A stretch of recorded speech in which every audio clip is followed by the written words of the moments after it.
오늘 우리는 다시 이 구절을 통해서 부흥에 대해 교훈을 얻고자 합니다. 특별히 오늘부터 우리는 부흥의 결과가 무엇인지를 숙고할 텐데요. 작게는 허물과 죄로 죽은 한 개인이 성령으로 말미암아 살아날 때, 즉 진정으로 구원을 얻을 때 나타나는 결과, 그 은혜의 열매가 어떠한지를 살필 뿐만 아니라 성령께서 광범위하게 한 세대나 한 국가의 교회에게 부어질 때 그 세대와 그 국가 교회 전체에게 일어나는 필연적인 현상, 결과를 살피고자 합니다. 부흥의 궁극적인 결과는 우리가 읽은 6절에서 나오는 것처럼 우리의 영혼이 하나님을 그 무엇보다 즐거워하는 것입니다. 성령이 한 세대에 광범위하게 부어질 때 나타나는 뚜렷한 현상, 이 부흥의 궁극적인 결과는 그 세대 전체가 하나님을 즐거워하는 것입니다. 이것이 성경에서 말하는 영생이며 그리스도인들이 취하는 구원의 생명이며 그리스도께서 죄인에게 주시고자 한 궁극적인 선물이라는 것입니다. 여러분들이 교회를 다니면서 얻어야 될 하나님의 궁극적인, 이 최종적인 선물은 천국이라는 안락함과 영원토록 사는 그것이 아니라, 그것을 위해서 그리스도께서 우리를 위해 죽으신 것이 아니라, 하나님을 도저히 기뻐하지 못하고 오직 자기 중심성에 함몰되어 살아가며 나를 고집하며 나만을 영원롭게 했던 나를 변화시켜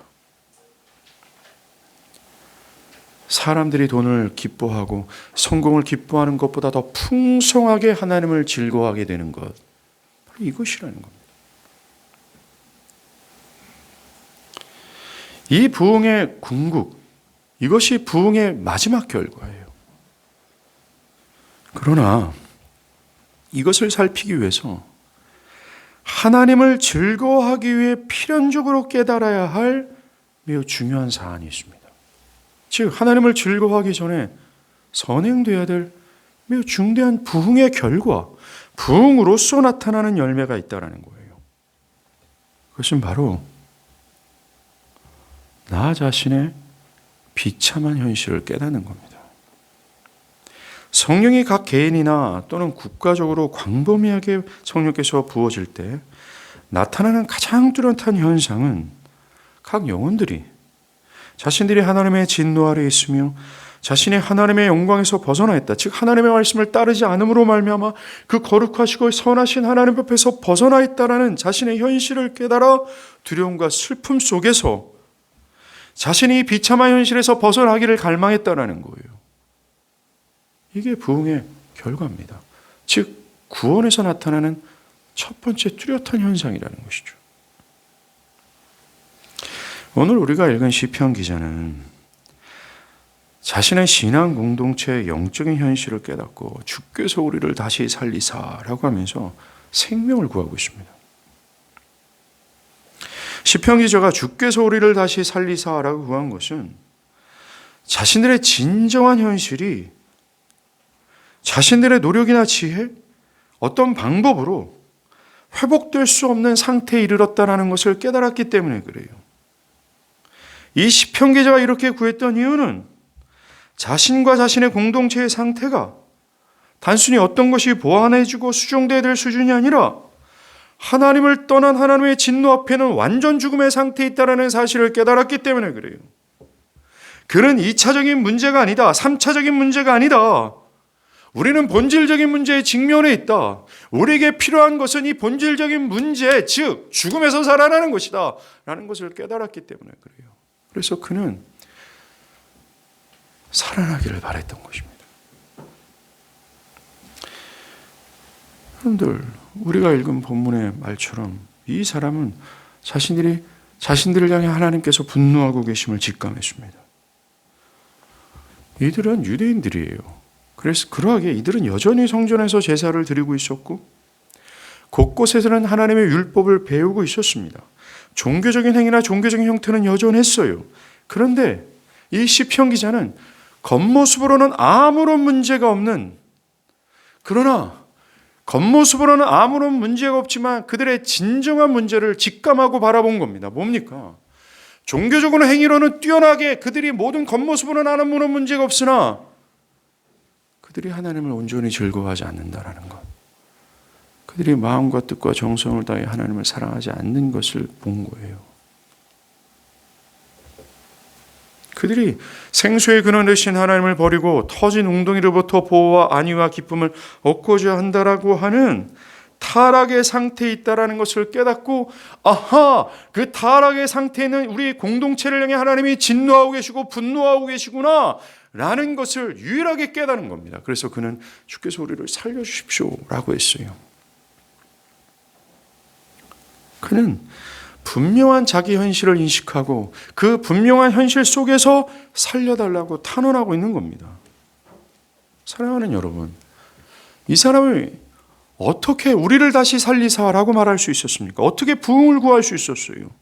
예, 그들의 진짜 현실을 깨달았기 때문에 그렇습니다. 이 당시 많은 사람들은 뭐가 문제입니까? 우리는 제사를 드리고 있고 율법을 따르고 있으며 안식일을 거룩하게 지키고 있습니다. 그런데 뭐가 문제입니까? 자신들의 처한 비참한 현실을 모르고 있었으나 이 시편 기자는 알았어요. 그래서 부흥을 간구한 겁니다. 다시 살아나기를 간구했어요. 그는 슬퍼하며 자신이 살아나야 된다는 강렬한 필요성을 느꼈고 자신의 공동체 안에 가장 필요하고 가장 시급한 이 사안이 다시 살아나는 것이다 라고 느낄 수밖에 없었습니다. 이런 모습이야말로 이 부흥에서 나타나는 필연적인 결과입니다. 하나님께서 한 개인뿐만 아니라 한 세대의 교회를 다시 살리실 때, 즉 진정한 구원, 진짜 구원으로 그들을 이끄실 때에 필연히 그들의 현실을 깨닫게 하신다는 것입니다. 이런 은혜를 주셨어요. 그들이 죄로 인해 죽어 있음을 깨닫게 하셔서 나에게 가장 시급한 문제가 다시 살아나는 것이다. 다른 어떤 문제가 아니라 하나님과의 관계가 회복되는 것이 가장 나에게 시급하고 중요한 문제구나. 돈도 이것도 저것도 아니라 바로 이거구나 라는 것을 강렬하게 느끼게 하신다는 겁니다. 왜요?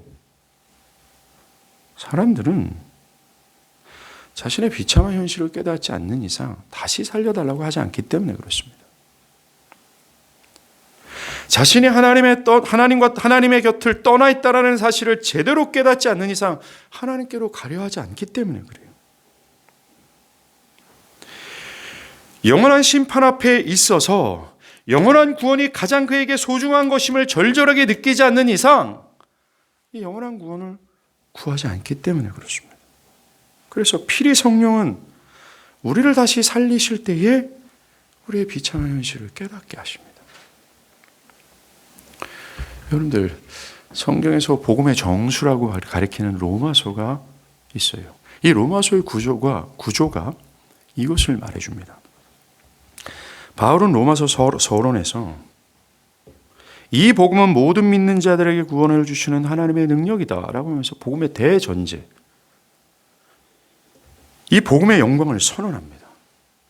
그가 로마서 3장 21절부터 이 복음의 영광을 말하기 전에, 즉 어떤 긍정적인 것으로 나아가기 전에 그는 먼저 부정적인 것을 말했습니다. 그가 3장 21절부터 복음의 영광을 본격적으로, 즉 긍정적인 것을 말하기 전에 그는 1장 18절부터 3장 20절까지 모든 인류가 허물과 죄로 죽어서 하나님을 반역하고자만 하는 상태에 있음을 매우 적극적이면서 구체적으로 밝혀요. 바울은 하나님의 진노가 하나님의 뜻에 순종하지 않고 하나님을 마음에 두기 싫어하는 자들에게 나타났다, 이것을 선언하면서 하나님의 진노 아래 있는 모든 인류를 고발하기 시작합니다. 그는 진노가 나타났다라는 이 말을 나타났었다, 나타날 거다라고 말하지 않고 나타났다라는 현재 시점을 사용합니다. 그러면서 현 시점으로 하나님의 뜻에 순종하지 않는 자들에게 하나님의 진노는 나타나고 있다. 바꿔 말하면 하나님의 뜻에 순종하고 있지 않는 그 상태가 하나님의 진노를 받고 있는 상태다라고 말하고 있는 겁니다. 스스로 지혜했다 교만하는 그 상태가 이미 하나님의 진노를 받고 있는 상태임을 선언하고 있습니다. 그러니 현재 시제를 사용하면서 매우 이 하나님의 진노가 우리 안에 굉장히 이 다급한 문제임을 밝히고 있어요. 그리고 또 하나님의 영광을 썩어질 것으로 바꾸고 있는 것, 하나님보다 다른 것을 우선순위에 두고 있는 이 모든 것이 하나님의 진노가 임한 상태에 있는 것이다 라고 말하고 있습니다. 하나님의 창조 질서를 파괴하고 불의, 추악, 시기, 비방 등등 이 죄를 쭉 나열하면서 모든 인류가 이런 모든 범죄 안에 다 해당되며 이들은 이미 사형 선고를 받고 있다. 즉 이미 그들 안에 하나님의 진노가 나타나고 있다라고 말하고 있습니다.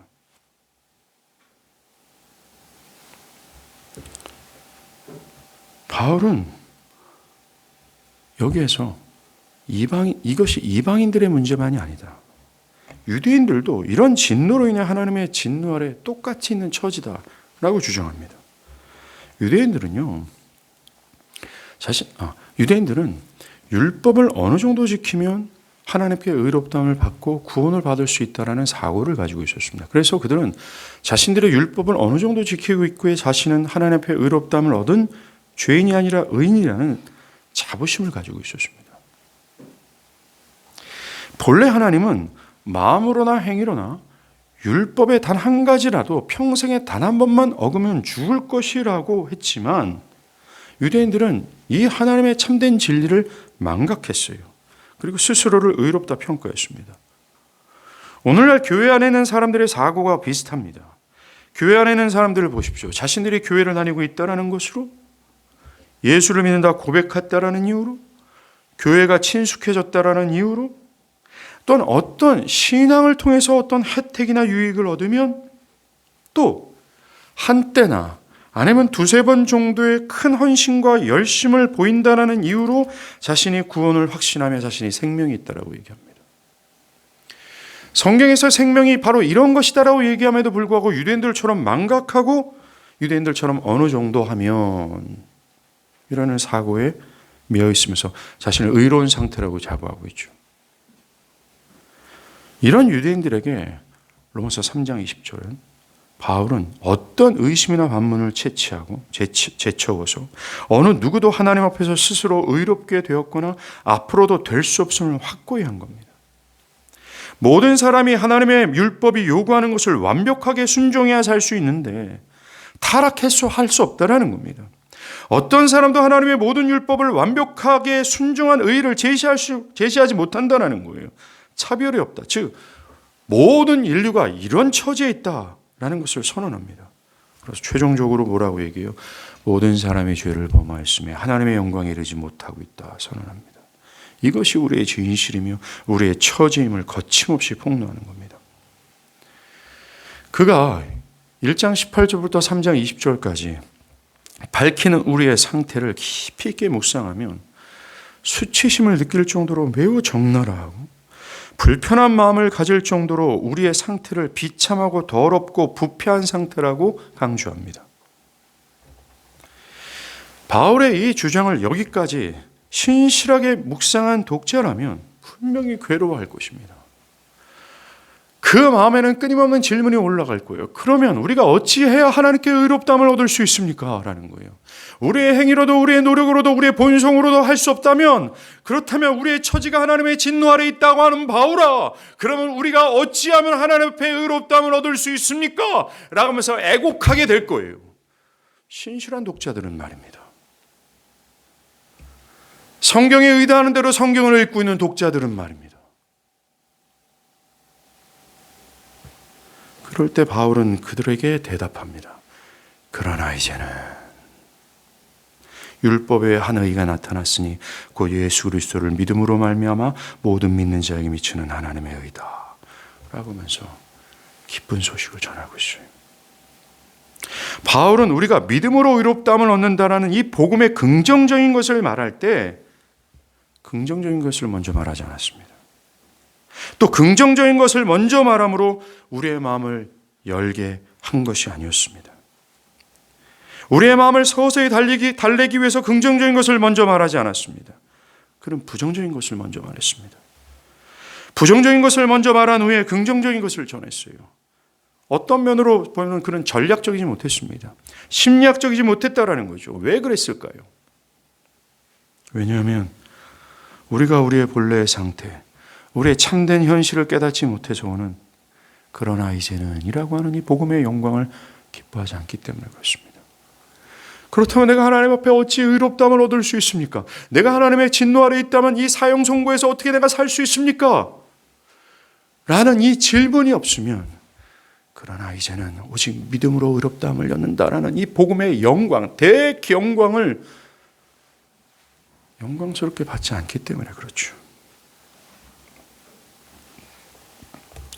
여러분이 성령으로 거듭날 때 필연적으로 성령은 여러분의 영적인 비참한 현실을 깨닫게 하십니다. 즉, 긍정적인 것으로 나아가기 전에 부정적인 것을 고발한다는 것입니다. 그렇지 않고서는 여러분이 다시 살아나야 된다는 필요성을 느끼지 못하기 때문에 그래요. 이 복음이 기쁨이 되지 않기 때문에 그렇습니다. 오늘날 교회가 자신들이 당면한 문제가 예배가 살아나야 된다, 교회 조직이 개편돼야 된다, 이것저것이 보완된다라고 하면서 나름대로 분투하고 있지만 시편 기자처럼 주께서 우리를 다시 살리사라고 하지 못하는 이유가 이거예요. 자신들의 진정한 현실을 깨닫지 못했기 때문에 그렇습니다. 여러분이 왜 주께서 우리를 나의 영혼을 살려주십시오. 주께서 좀 나를 이 죄에서 좀 건져주십시오. 내가 하나님 앞에 의롭다함을 얻어 저 영원한 천국에 좀 들어갈 수 있도록 하나님 나에게 긍휼을 베푸소 주시옵소서 라고 간구하지 못하는 이유는 여러분의 비참한 현실을 깨닫지 못해서 그렇습니다. 왜 영원한 구원을 갈망하지 못합니까? 그리스도께서 하신 십자가의 구원이 굉장히 큼에도 불구하고 왜 이것에 대해서 내가 시덥지 않는 태도를 보입니까? 영원한 생명과 영적인 것, 그것으로 말미암아 그리스도의 명령이 보배롭고 기쁨이며 내 죽음을 다해서 따라가야 될 매우 중요한 사함에도 불구하고 왜 이것을 우리가 시덥지 않게 여길까요? 하나님을 온 마음을 다하여 사랑하고 이웃을 다하여 사랑하는 이 명령에 대해서 왜 우리가 감정적으로, 상황적으로, 왜 어떤 기분에 따라 대처할까요? 그 이유는 나의 부정적인 것이 폭로되지 않았기 때문에 그렇다는 겁니다. 즉 나의 진짜 현실, 내가 죽어마땅한 죄인이라는 사실을 깨닫지 못한 이유라는 겁니다. 시편 기자가 깨달았던 바처럼 나 자신이 하나님의 분노 앞에 직면해 있다는 사실, 그 누구도 알지 못하는 영적인 눈이 열려 성령의 은혜로 말미암아 영적인 눈이 열려 나의 진정한 상황과 현실과 처지가 어떠한지를 분명히 깨닫지 못한 그것이 원인이라는 것입니다. 왜 나에게 기독교 신앙이 시덥지 않고 이렇게 형식적이고 말라 비틀어진 것일까?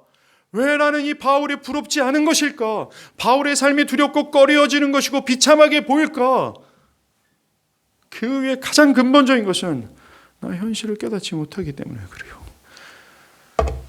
사도 바울이 그리스도 예수의 마음을 품으라라고 하면서 모든 신자들에게 그리스도의 마음을 품으라 그랬어요. 즉 자기를 부정하면서 죽기까지 하나님의 명령을 따를 정도로 하나님을 기뻐하는 그 그리스도의 마음을 품으라고 했음에도 불구하고 그것에 대한 필요성, 그것을 품지 않은 이유는 여기에 있다라는 것입니다.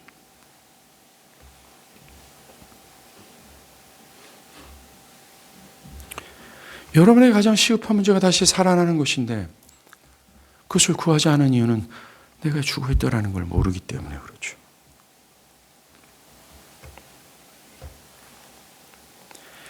하나님이 개인이든 국가적이든 부흥을 부으실 때 늘 나타나는 현상이 바로 이것입니다. 자기의 상태를 깨닫는 거죠. 자신이 하나님의 심판에 직면해 있으며 하나님의 진노가 나를 향하고 있다라고 하는 이 비참한 현실 속에서 슬픔과 두려움에 사로잡히는 겁니다. 이 시편 기자처럼만. 그래서 내 내면에 이 상황을 깨달은 그 사람 내면에 살고자 하는 다급하고 시급한 나의 이 생명의 문제에 대한 비통함과 간구와 지금 이 죄악의 상태에서 벗어나기를 그 무엇보다 사모한다는 것입니다. 여러분, 성경 곳곳에 이와 같은 것을 쉽게 찾을 수 있어요. 대표적으로 여러분들이 잘 아는 사도행전 2장의 역사입니다. 성령에 충만해진 베드로가 예루살렘에 모여있는 유대인들에게 설교하기 시작합니다.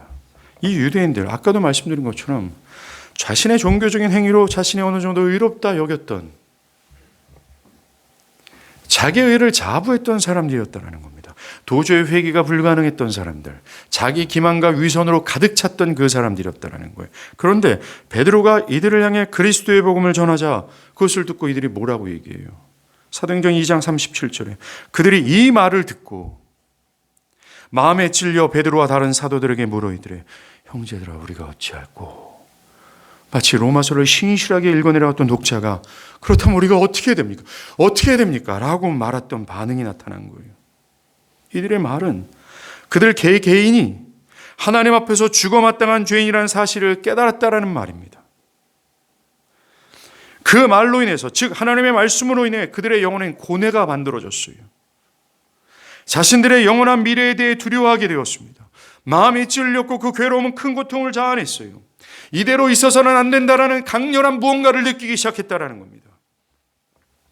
그들에게 다른 것이 필요한 것이 아니라 그들에게 필요한 것이 구원이라는 것을 새삼 강렬히 느꼈다라는 거예요. 그들은 그들이 죄인이 아니기에 구원자의 필요성을 느끼지 않았습니다. 그들은 자신들의 종교적인 행위의 탁월함으로 인해, 오늘날 교회 안에 그런 사람들이 얼마나 많습니까?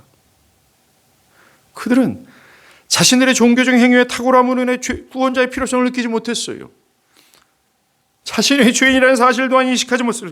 그러나 성령이 그들에게 부어주시자, 그 수많은 사람들에게 강력하게 그 성령이 부어주시자 3,000명이나 되는 이 사람이 3,000명이나 되는 이 사람이 순식간에 아주 긴박하게 이런 자신의 비참한 현실을 깨닫게 된 거예요. 그래서 그들은 얼마 전에 십자가에서 처형되었던 예수를 그리스도로 믿었습니다. 그리고 세례를 받고 교회가 됐어요. 그리스도인이 되었다는 것입니다. 기적입니다. 그래요, 사랑하는 여러분, 이처럼 자신의 죄인됨을 깨닫고 가책을 느끼지 못한다면 그는 결코 그리스도인일 수 없고 교회가 될 수 없다는 것입니다. 죄로 인한 고통과 두려움, 그 죄로 인한 자신을 구원할 구원자를 진정으로 찾아본 적이 없는 사람은 내 삶의 가장 시급한 중요한 이 사안은 구원이라는 사실로 인해 그것을 절절히 구해본 적이 없는 사람은 절대로 그리스도인이 될 수 없으며 교회의 진짜 일원이 될 수 없어요.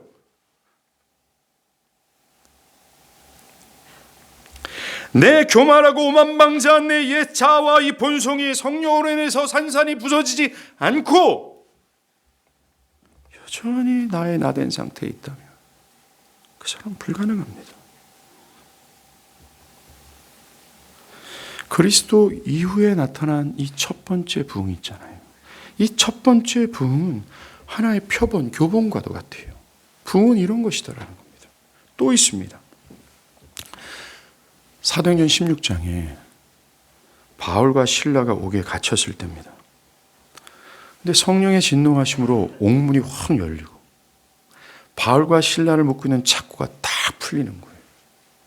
그 진동 속에서 그 감옥의 간수가 감옥을 지키는 간수가 잠을 자다가 딱 깨었어요. 깨어나는 순간 간수는 이제 나는 죽겠다. 오늘날도 그렇지만 그 당시에서 감옥에서 죄수가 달아난다, 그런 상황이 벌어지면 그 모든 값을 간수가 지불해야 돼요. 죽는다라는 겁니다.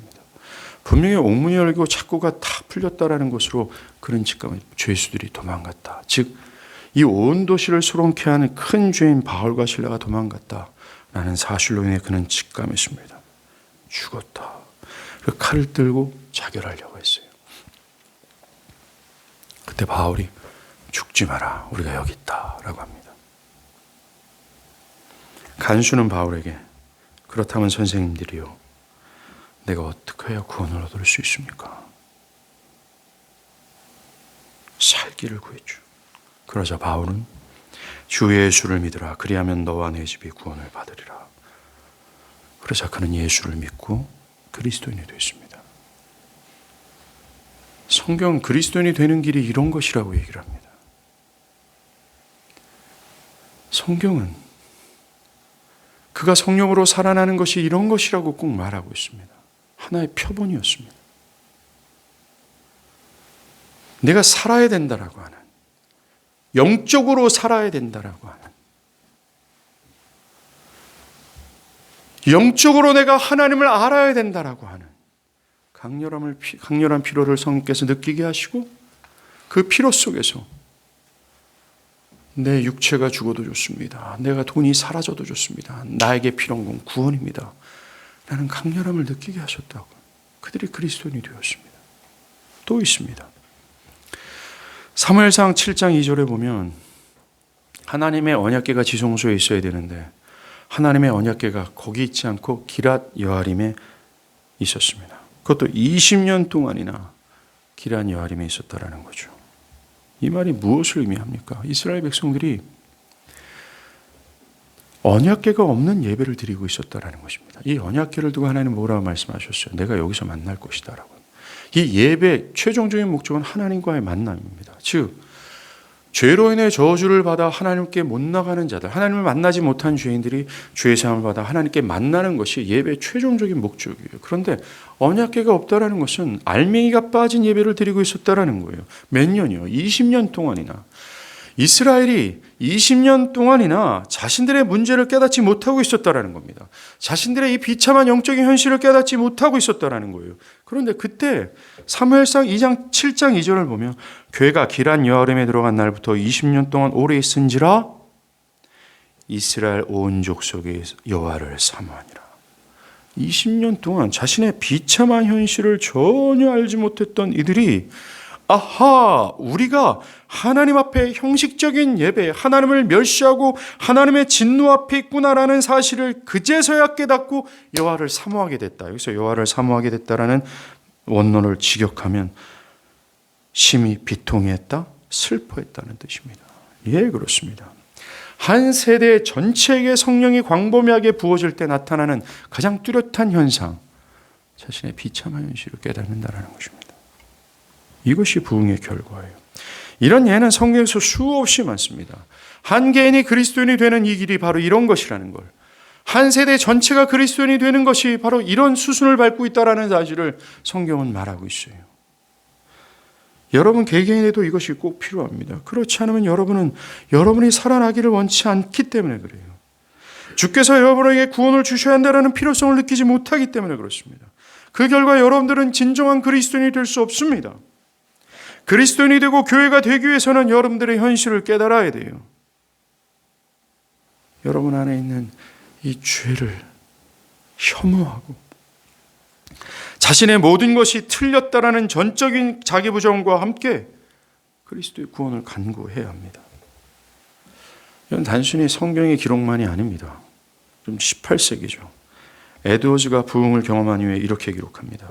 사람들이 처음 각성하게 되자 자신이 태어나면서부터 비참한 상태에 놓이게 되었으며 앞으로 영원히 멸망할 위험 가운데 있다는 사실을 깨닫게 되었다. 죄로 인한 고통의 기간도 사람마다 달랐다. 어떤 사람 며칠, 어떤 사람 몇 달, 어떤 사람 몇 년에 걸쳐 고통을 겪었다. 또 있습니다. 1813년 켄터키의 부흥이 있을 때 기록이에요. 데이비스 라이스 목사는 이렇게 부흥의 결과를 설명합니다.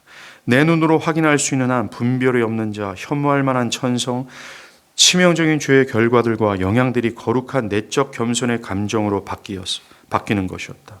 자신이 전적으로 무가치한 쓰레기 같은 지극히 작은 죄인이라는 것을 깨닫게 되었고 자신들의 죄로 말미암아 고통하고 슬퍼했을 뿐만 아니라 자신들의 동료들의 부주의하고 불경건한 죄 때문에 심히 통곡했다. 그렇습니다. 이것이 필연이라는 거예요. 성경뿐만 아니라 교회 역사가 이것이다라고 말합니다. 이것이 부흥의 결과입니다.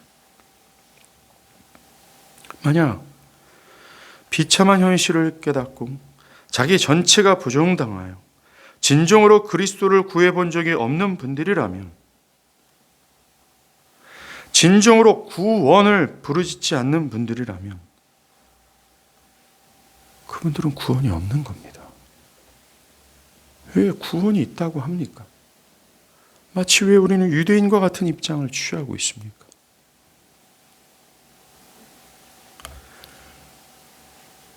아무리 그가 교회를 다니고 신비한 경험을 했다 할지라도, 기적을 진정으로 맛봤다 할지라도 인정할 수 없습니다.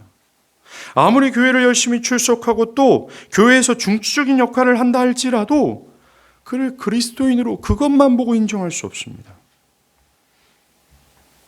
이게 있느냐라는 거예요. 오늘날 현대교회에서 이것을 찾아보기가 힘들죠. 그래서 현대교회 안에 있는 사람들은 이것은 옛날 교회에서만 나타나는 역사다라고 취급합니다. 이것이 우리의 문제입니다. 오늘날 현대교회 안에서 이 일들이 일어나지 않는다. 이 말은 곧 현대교회 안에 진정으로 살아나는 역사가 희미해졌다는 반증이에요. 살아있는 그 역사, 역동하시는 성령의 역사가 희미해졌다라고 하는 반증입니다. 진정으로 살아나는 역사가 드물어졌다라는 거죠. 죽어있다라는 거예요. 그래서 우리가 지금 부흥을 간구하고 있는 겁니다. 성령이여 살아 역사하셔서 다시 한번 우리에게 부어달라고 말입니다.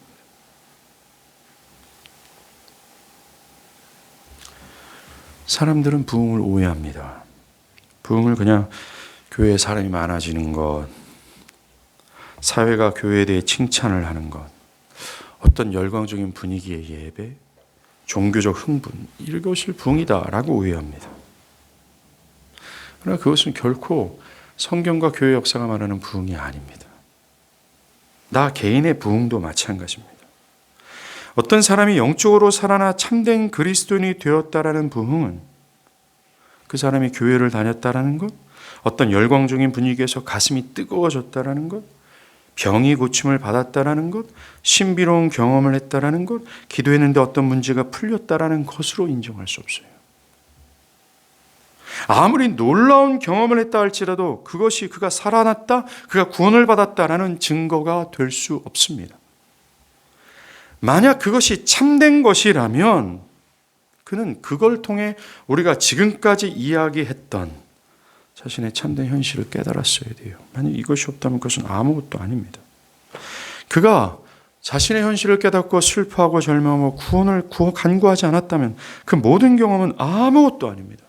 그럼 마태복음 7장에 마지막 날 심판 때의 모습을 묘사하죠.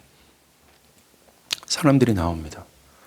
한 사람이 나오자 주님은 나는 너를 모른다 합니다. 근데 그가 발끝하며 주여 주여 주여 주여, 즉 그 스스로는 하나님과 자신이 친밀하다고 생각을 했습니다. 그는 노래할 때 하나님은 나와 친밀하다 생각했어요. 그는 기도할 때 하나님은 나의 기도를 듣고 있다라고 생각했습니다. 그는 성경을 읽을 때 성령이 내 안에 역사한다고 생각했어요. 스스로가 그렇게 확신했습니다. 주여 주여, 내가 주님의 이름으로 선지자 노릇하지 않았습니까? 내가 주님의 이름으로 권능을 베풀지 않았습니까? 즉 그는 자신의 신앙에 대해서 자부했다라는 것이죠. 근데 주님은 난 널 모른다라고 합니다. 즉 그런 것들이 그가 그리스도인이라는 사실을 증거할 수 없다라는 것입니다. 또 오병이어 기적을 경험했던 사람들이 어떻습니까? 그들은 놀랍죠. 이거 얼마나 놀랍습니까? 이 놀라운 경험을 친히 맛보았어요. 그러나 결국 12명을 제외한 모든 사람들이 그리스도를 떠났습니다. 10명의 문둥병자가 치유받는 사건을 우리는 압니다. 그 10명의 문둥병자 모두가 다 그리스도의 권능으로 깨끗해졌어요. 그러나 오직 한 명만 구원을 받았습니다.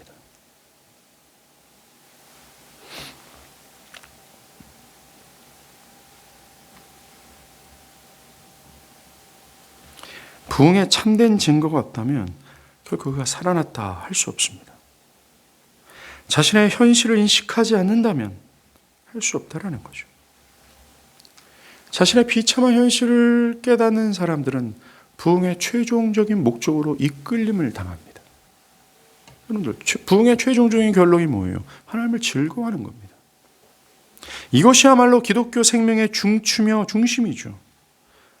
삼위 하나님의 구원의 결과요 성취입니다. 주를 그 무엇보다 기뻐하는 것.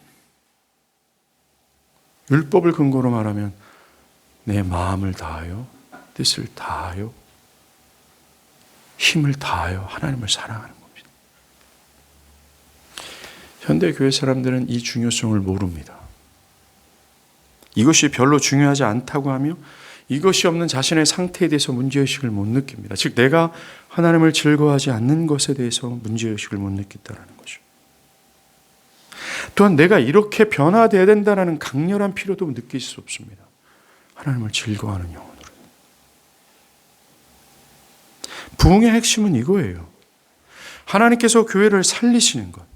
한 개인을 살리시는 것이 뭐냐면 이 영혼이 하나님을 즐거워하도록 하는 것이 살리는 의미예요. 생기를 잃어버렸다라는 것이 바로 이것을 잃어버렸다라는 겁니다. 죽었다라는 것이 이것이 없다라는 의미죠.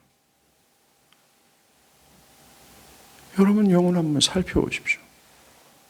과연 내가 하나님을 즐거워하는지 말입니다. 여러분들 부흥이 임할 때, 즉 성령께서 강렬하게 우리 영혼이나 한 세대에게 막 부어줄 때 영혼들이 자신의 비참한 현실을 깨닫는 것이 어김없이 나타나는 이유는 하나님을 기뻐하는 것과 자신의 비참함을 깨닫는 것이 깊이 관련되어 있기 때문에 그래요. 존 파이퍼가 이렇게 얘기합니다. 죄에 대한 슬픔을 거치지 않고 용서의 전율에 이르는 것은 인위적인 기쁨이다. 진정한 것이 아니라고 얘기하죠. 상식 아닙니까?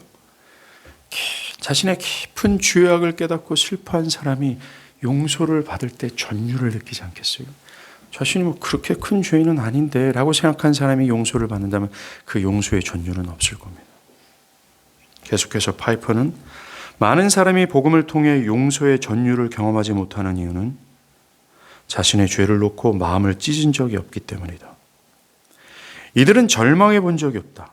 이들은 혐오스러운 자신의 모습과 씨름해 본 적이 없다. 존 파이퍼는 20세기, 21세기 설교자죠. 이들은 자신의 죄를 슬퍼한 것은 그저 죄의 도덕적인 혐오감 때문이 아니라 단지 죄책감과 지옥에 대한 위협 때문이었다. 하나님의 말씀이 일깨워주는 자신의 비참한 현실을 깨닫는 회개는 하나님의 영광을 보고 맛보는 복음의 궁극적인 목적임을 정확히 해준다.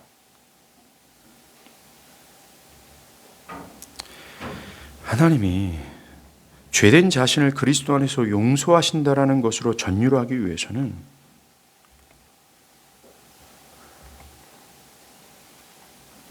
내 자신이 극악한 죄인임을 깨닫고 이런 나 같은 죄인을 하나님이 용서하셨다라고 하는 하나님이 탁월하시다. 하나님의 긍휼과 자비가 진짜 크다. 이것에 대해서 전율할 때 그때 우리는 하나님을 즐거워할 수 있습니다. 하나님의 선하심을 맛보아할 때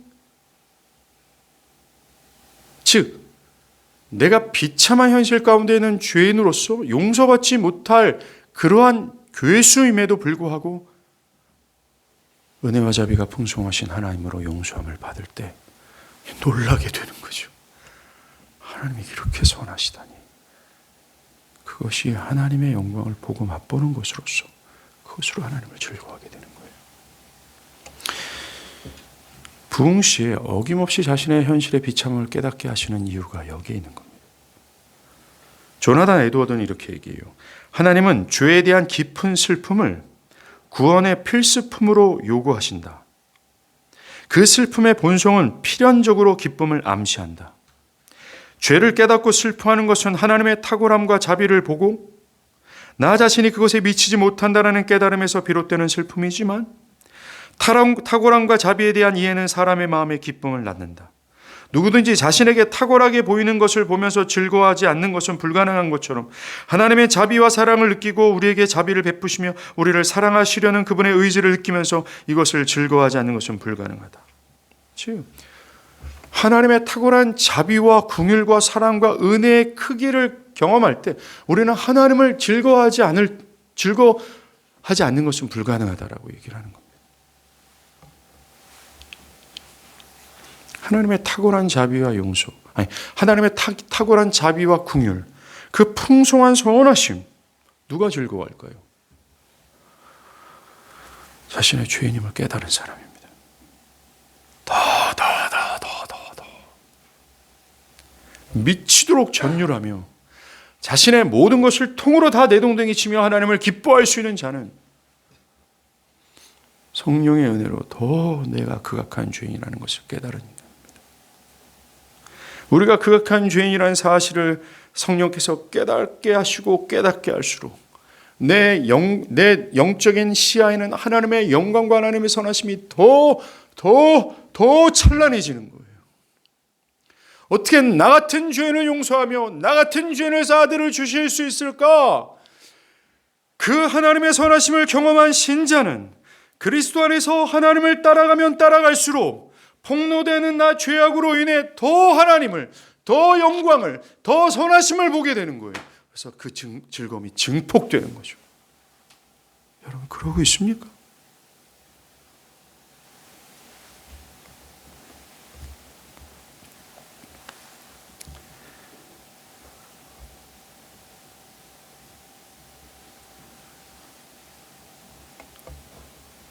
우리는 하나님이 나 같은 자를 용서하신 그 하나님의 긍휼과 자비를 맛봐야 돼요. 하나님이 얼마나 선하신 분이신지를 깨달아야 합니다. 이것이 부흥의 궁극적인 목적이며 이것을 위해서 이 시간 성령께서 여러분들이 어떠한 처지에 있으며 얼마나 자격 없는 자임을 깨닫게 하셨을 것입니다.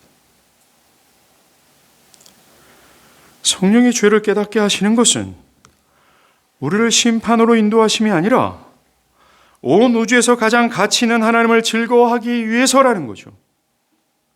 그러하기에 우리의 현실의 비참한 상태를 깨닫게 하시는 하나님의 은혜는 온 우주에서 나에게 베풀어질 하나님의 가장 큰 사랑입니다.